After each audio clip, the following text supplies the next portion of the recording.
Hello students. तो आगे बढ़ेंगे वेव मोशन में। ये question number 18, the minimum distance between the man and the reflecting surface so that you can hear the echo as velocity of sound 340 metre per second. तो lower classes से आप इसको सुनते पढ़ते आ रहे हैं। आम बोलचाल में हम इसको कहते हैं इको। ये इको नहीं है बल्कि यह है एको। हिंदी में इसको क्या कहते हैं? हिंदी में इसको कहते हैं प्रतिध्वनि। प्रतिध्वनि। तो बच्चे इस टॉपिक को छोटी क्लासेस का है, आसान है ऐसा मानकर छोड़ देते हैं, पर मैंने बच्चों को इसकी प्रॉब्लम्स में उलझते हुए देखा है।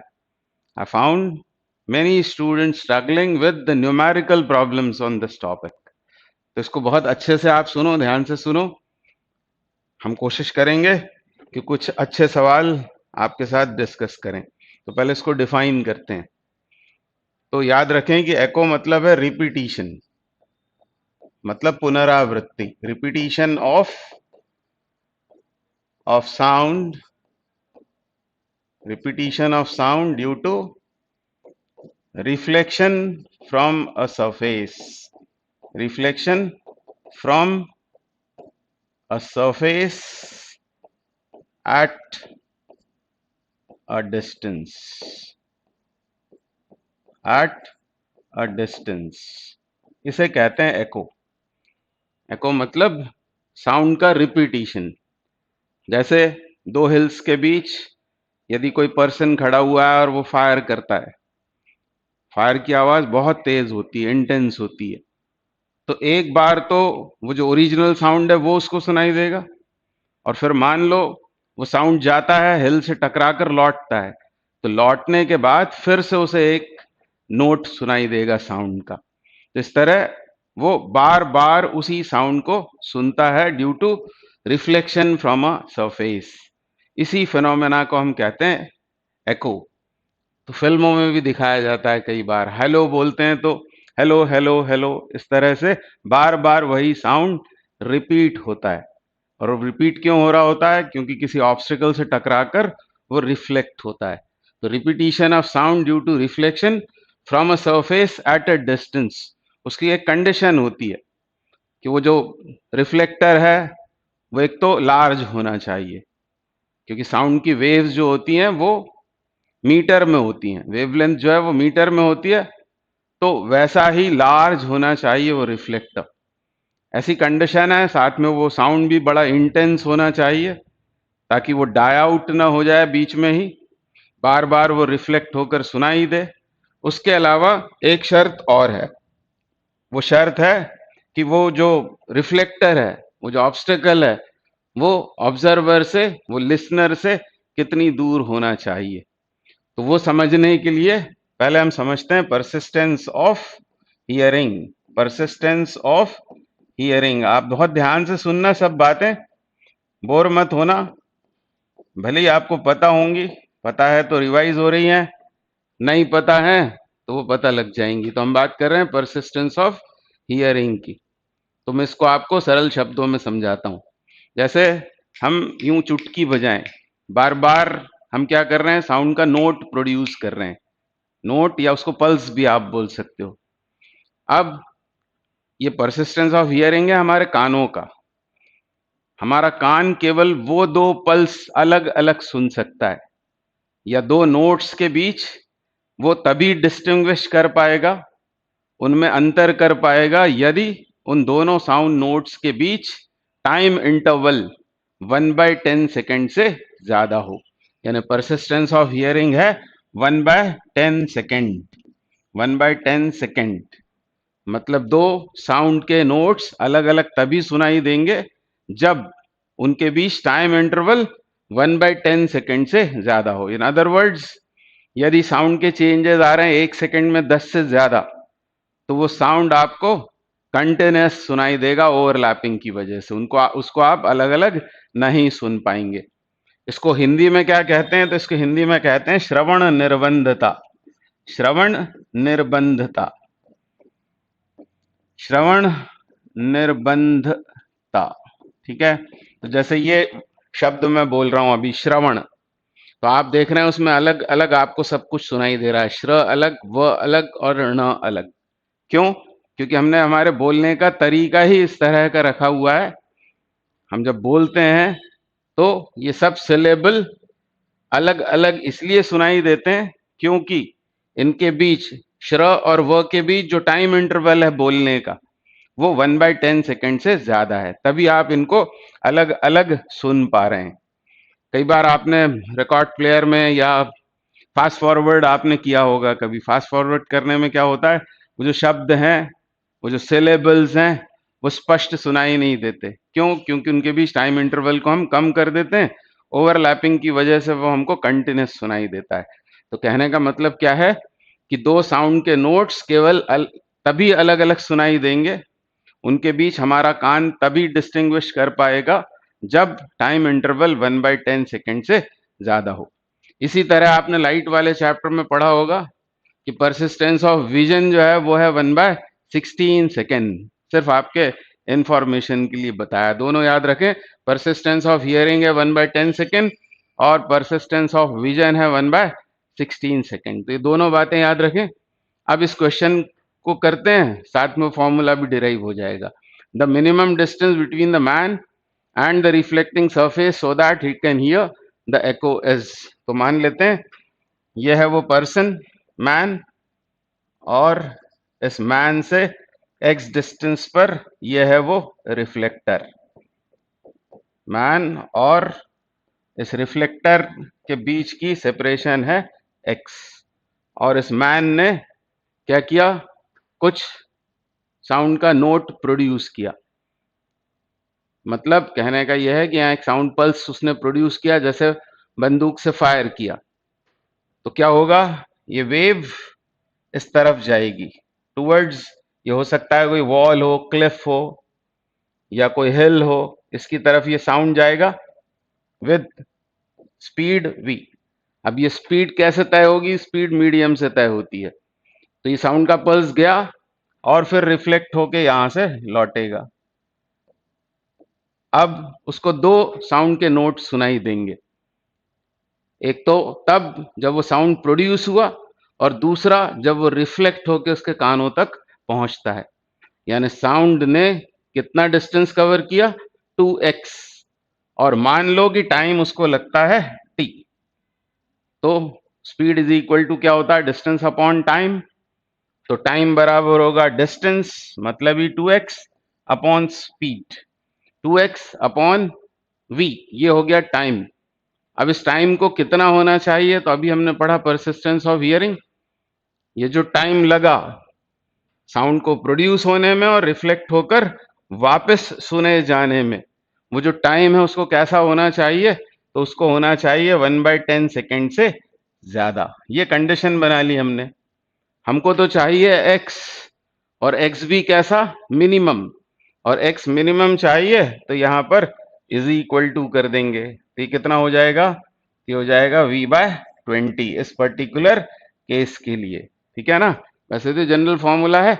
ये आ गया आपके पास में x मिनिमम। अब v दे रखा है उसने, v कितना दे रखा है, 340 मीटर पर सेकेंड में। मीटर पर सेकेंड में इसको 20 से हमको डिवाइड कर देना है। तो कितना आया ये आएगा 17 मीटर। यानी उस आदमी से उस हिल या वॉल या क्लिफ का डिस्टेंस, जो भी कोई वो रिफ्लेक्टर है, उसका डिस्टेंस 17 मीटर कम से कम होना चाहिए। ज्यादा के लिए तो कोई प्रतिबंध ही नहीं है। यहाँ इज इक्वल टू हमने क्यों रखा था, क्योंकि हमको एक्स की मिनिमम वैल्यू चाहिए थी। अभी एक स्टैंडर्ड रिजल्ट है, चाहो तो आप इसको रट भी सकते हो। तो आपको ये समझ में आया होगा, प्रतिध्वनि, रिपीटिशन ऑफ साउंड। रिपीटिशन मतलब ओरिजिनल साउंड सुनाई देता है और फिर रिफ्लेक्ट होकर। तो repetition of sound due to reflection from a surface at a distance is called echo. Persistence of hearing कितना है, 1/10 सेकेंड, और मिनिमम डिस्टेंस कितनी होनी चाहिए, वो होनी चाहिए 17 मीटर। उसके अलावा ये जो साउंड का नोट है, इसकी इंटेंसिटी भी ज्यादा होनी चाहिए। बहुत यदि लो इंटेंसिटी का साउंड यहाँ प्रोड्यूस होगा तो वो तो डाई आउट ही हो जाएगा, बीच में वहां तक पहुंचेगा ही नहीं। तो उसे इंटेंस तो होना ही चाहिए। ये जो रिफ्लेक्टर है इसका साइज भी लार्ज होना चाहिए, मीटर में होना चाहिए, और डिस्टेंस ये कम से कम होना चाहिए 17 मीटर। तो इसको, इस आंसर को ही हमको रट लेना चाहिए। अगला क्वेश्चन करेंगे।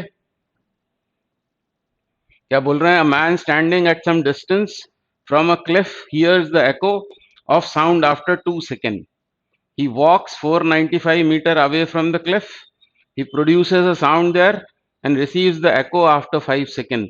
What is the speed of sound? अब यहाँ दो केसेस में बात हो रही है। यह पहला केस, जब वो आदमी किसी क्लिफ से मान लो एक्स डिस्टेंस पर खड़ा हुआ है, तब उसको एको 2 सेकंड के बाद सुनाई दे रहा है। तो क्या इक्वेशन बन जाएगा? 2 इज इक्वल टू, ये सेकंड में हमने लिखा है, और यदि क्लिफ से उस मैन की डिस्टेंस होगी x, तो यहां आएगा 2x, और ये होगी स्पीड साउंड की। तो ये इक्वेशन 1 हो गई केस 1 में। अब ये केस है 2। He walks 495 metre away from the cliff. Cliff से दूर जाता है वो। जैसे ये है क्लिफ, ये वो आदमी है, तो केस 1 में ये कितना था? ये था x, और अब वो पीछे खसकता है, इधर आ जाता है। कितना? वो आ जाता है 495। 495 मीटर पीछे खसक जाता है। तो अब डिस्टेंस उसकी कितनी हो जाएगी? अब हो जाएगी वो not x plus but x plus 495। Speed तो वही रहेगी, क्योंकि वो तो मीडियम की प्रॉपर्टी होती है। आपको पता होगा कि मीडियम की इलास्टिसिटी और डेंसिटी से तय होती है स्पीड, उससे उस ऑब्जर्वर के डिस्टेंस का कोई लेना देना नहीं है। और अब उसको कितना समय लगता है? तो अब बोल रहे हैं 5 सेकंड का समय लगता है। इस तरह ये दो इक्वेशंस बनाकर और हमको v फाइंड आउट करना है।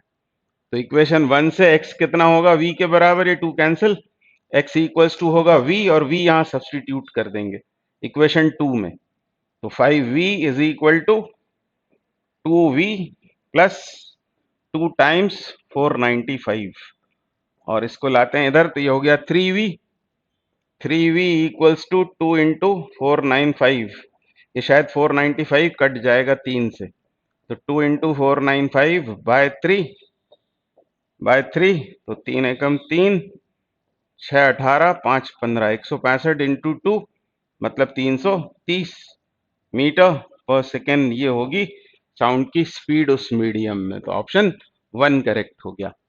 तो आपको बेसिकली एक ही फॉर्मूला तो याद रखना है, T equals to 2x by v. अब आपको पता होगा कि इसी एको को हम यूज करते हैं सोनार में। सोनार, उसका फुल फॉर्म भी आपने सुना हुआ होगा, साउंड नेविगेशन एंड रेंजिंग। उसमें बस हम अल्ट्रासोनिक वेव्स को यूज करते हैं। पता होगा आपको, सी की डेप्थ निकालने के लिए वगैरह वगैरह, वो सब आपने पढ़ा होगा। तो उसमें भी यही फॉर्मूला यूज होता है, सोनार में भी। अगला क्वेश्चन करेंगे।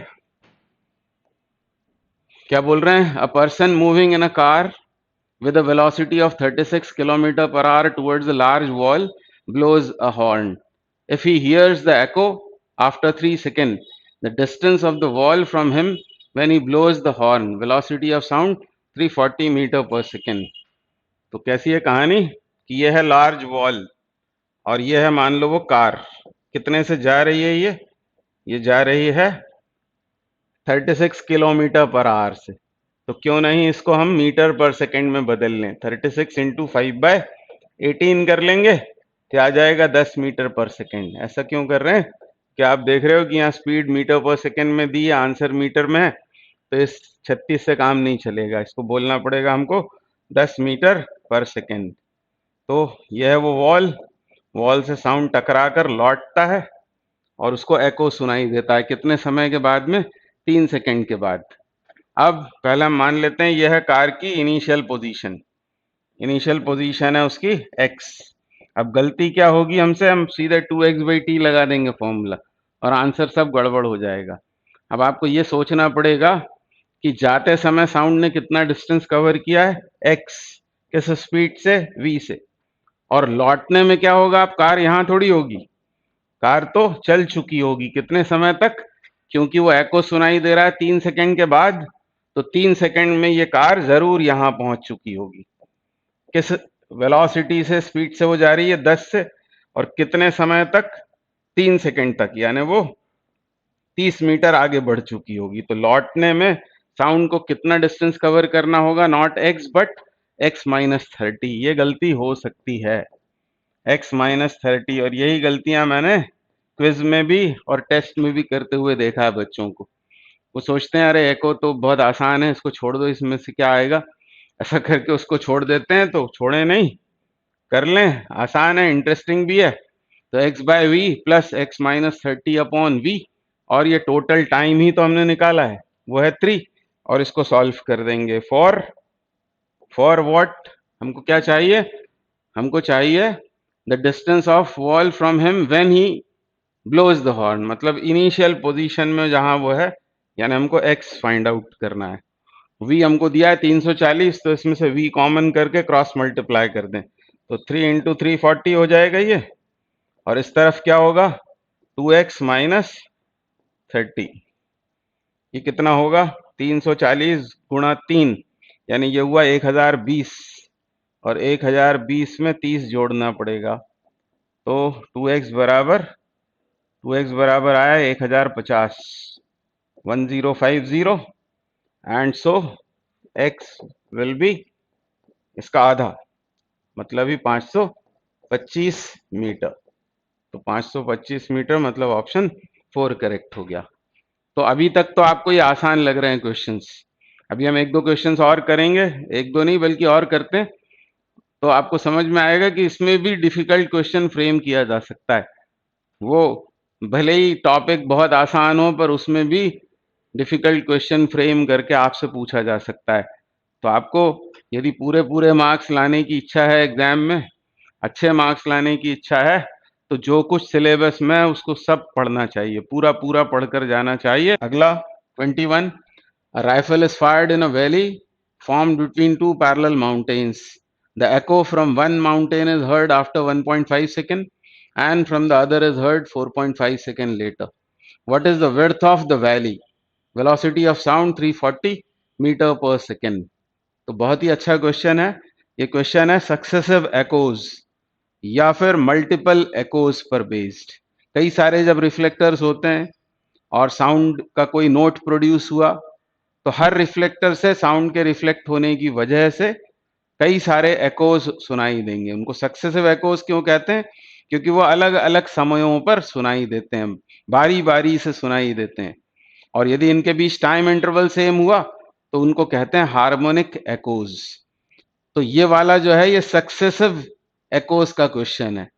क्या बोला हुआ है कि दो पैरेलल माउंटेन्स हैं, मान लो ये है माउंटेन 1 और ये है माउंटेन 2, और बीच में ये वैली फॉर्म हो गई है। इस वैली में एक आदमी राइफल फायर करता है। राइफल फायर क्यों बोला हुआ है, वो इसलिए बोला है कि इंटेंसिटी बहुत ज्यादा होगी उस साउंड की, वो जा पाएगा इन माउंटेन्स तक। तो ये वो पर्सन खड़ा हुआ है जो फायर करता है एक राइफल को, और उसको एको सुनाई देते हैं। एक एको सुनाई देता है 1.5 सेकंड के बाद और दूसरा 4.5 सेकंड के बाद। अब आप याद लाएं कि t बराबर होता है 2x/v। v क्या है, यह है स्पीड ऑफ साउंड, तो इधर मीडियम तो सेम है, इंसिडेंट रिफ्लेक्टेड साउंड दोनों ही v स्पीड से मूव करेंगे, तो v तो कांस्टेंट है।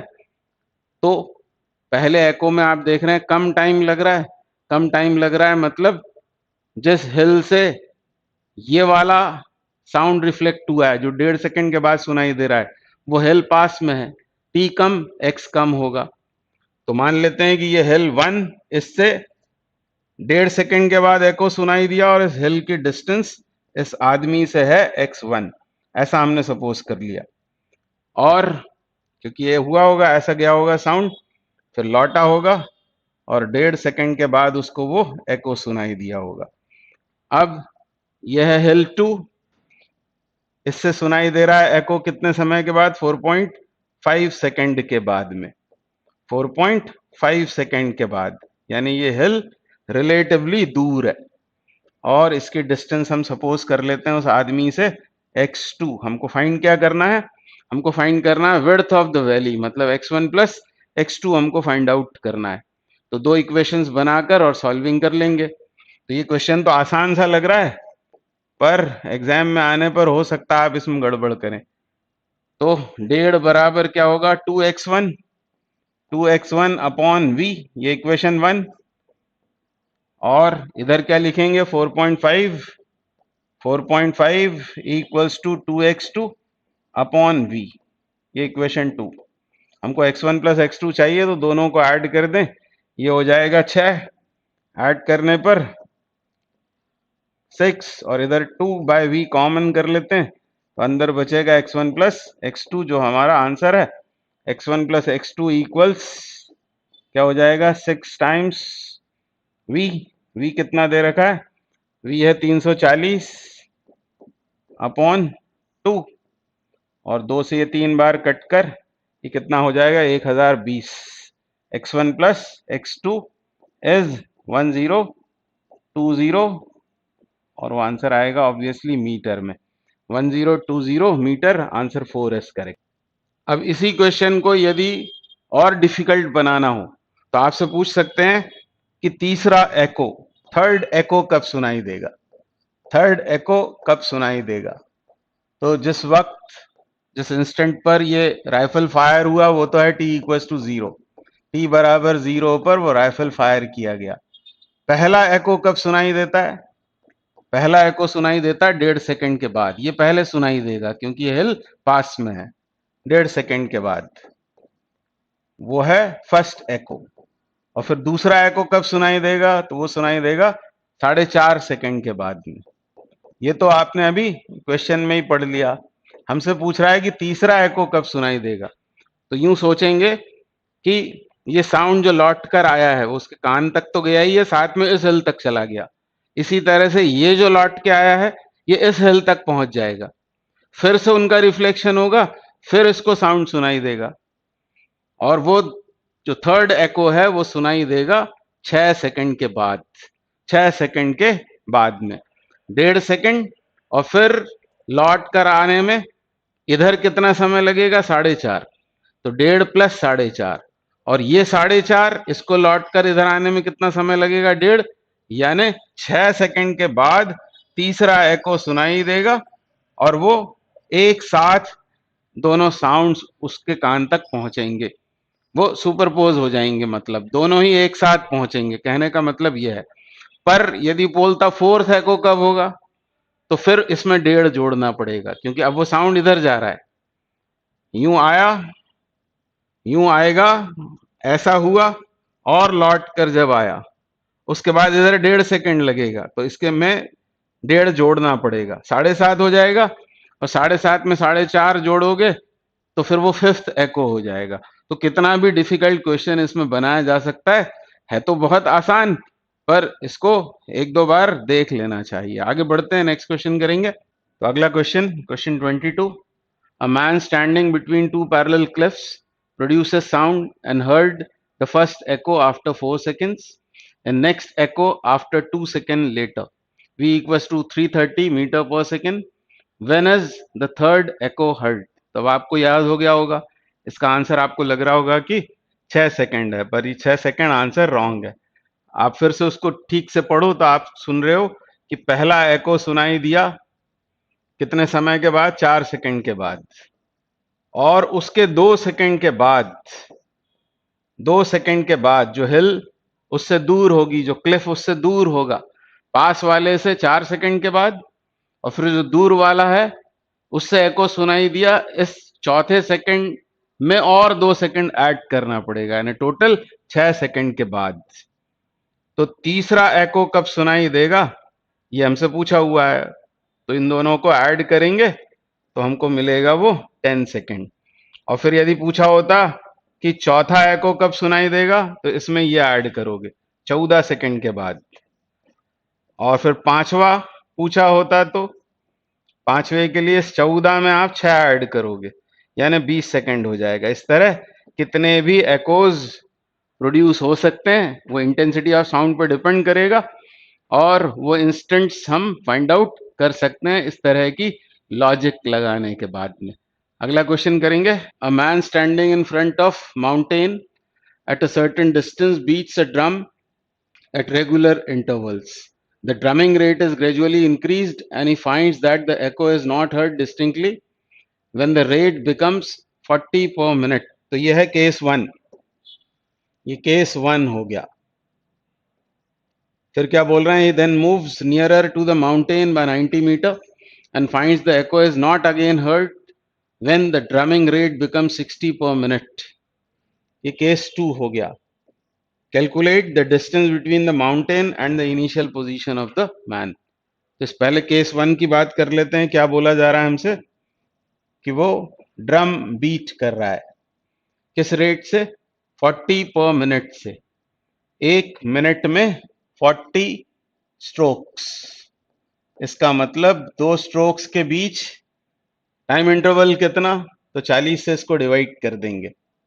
वो जो टाइम इंटरवल है वो कितना हो जाएगा, वो हो जाएगा 60/40 सेकेंड। ये वो एको सुनाई देने वाली बात हो गई। ये बिल्कुल लिमिटिंग इंटरवल हो गया उस ड्रमिंग के बीच का जिस तक एको सुनाई देता है। तो फॉर्मूला हमको वही लगा देना है, 60/40 इक्वल्स टू 2d/v, यदि वो माउंटेन से d डिस्टेंस पर खड़ा हुआ है। ये इक्वेशन 1 हो गई। फिर केस 2 में क्या बोल रहे हैं, अब ड्रमिंग का रेट कितना कर दिया, अब कर दिया उसने, he then moves nearer to the mountain and finds the echo is again not heard, और ये है वो रेट 60 पर मिनट, यानी 60 सेकेंड में 60, यानी t2 कितना हो गया, वो हो गया 1 सेकेंड। तो यहां पर आ जाएगा 1 इक्वल्स टू 2 इंटू, अब डिस्टेंस कितना हो गया उसका, then moves nearer to the mountain, बोला 90 मीटर खसक गया माउंटेन की तरफ, यानी अब डिस्टेंस उसकी हो गई d माइनस 90 अपॉन v। हमसे पूछा क्या है, हमसे पूछा हुआ है d का वैल्यू। तो क्या करेंगे, तो हमको यहां से v को ही एलिमिनेट करना है। तो 60/40 ये तो हो गया 3/2। इक्वेशन 1 को 2 से डिवाइड कर देते हैं। इस तरफ क्या होगा, जब इसको डिवाइड करेंगे 2 कैंसिल, v कैंसिल, न्यूमरेटर में आएगा d, डिनोमिनेटर में d/90, क्रॉस मल्टीप्लाई करें तो 3d minus 270 equals to 2d, और इसको इधर लेकर आए तो ये हो गया d, तो d बन जाएगा 270 मीटर। 270 मीटर पर वो खड़ा हुआ था पहले, यानी ऑप्शन 3 करेक्ट हो जाएगा।